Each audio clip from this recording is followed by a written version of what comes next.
Hi, so I'm Chris, Sukai, and today I'm going to be talking about what I'm sure you're all aware of already, which is the Chinese one-child policy that's just been taken back recently by the Chinese government to any Chinese family being allowed 2 children per family.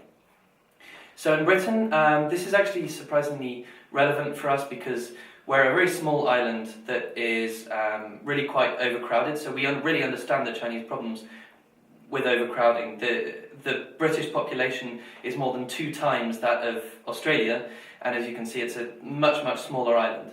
We also have big problems with an ageing population, and that was one of the reasons that the Chinese government gave for repealing this measure. So it's an issue that matters to the British people as well as to the Chinese people. So to the British people, it's quite a shock to hear about something like the one-child policy in the first place.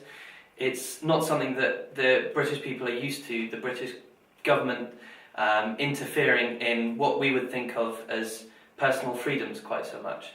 And if the British government were ever to think about doing something like that, I think they would be shouted down because it's just not something that the British people would let happen. So I think they also have trouble accepting the fact that it was happening in China. So that's the general opinion on the one-child policy.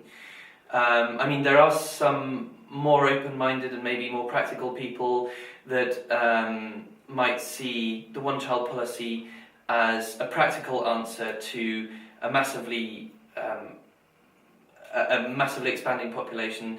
I think the Chinese government figure was that it stopped 400 million births, and obviously the Chinese people are enough already.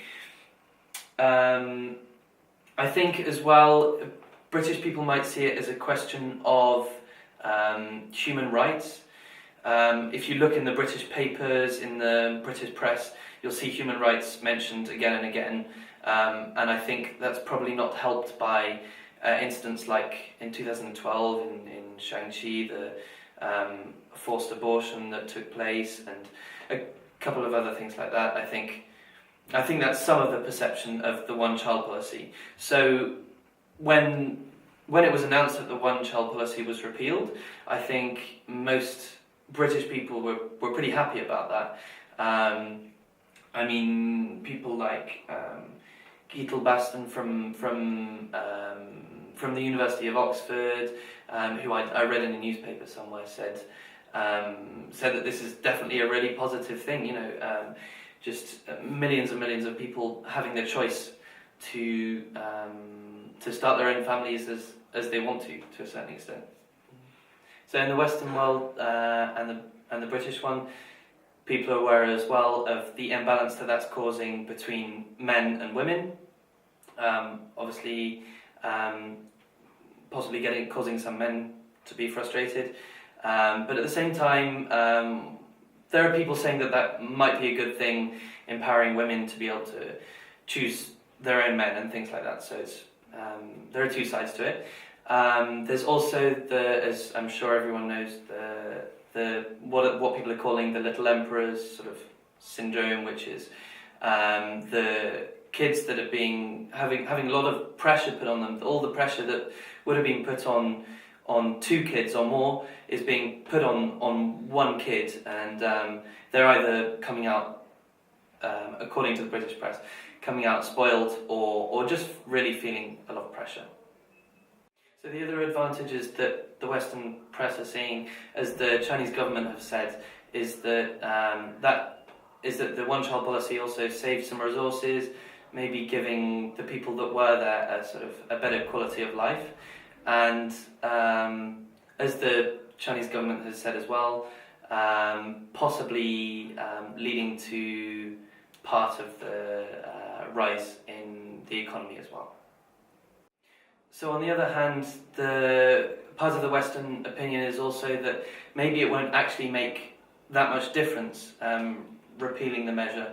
I mean, the last change that happened with previous singletons being allowed 2 children instead of 1, the government was expecting that to be a difference of 2 million births, and it actually only made a difference of 1 million. And a lot of Chinese people are saying that actually they're not going to have more kids because it's costing them so much.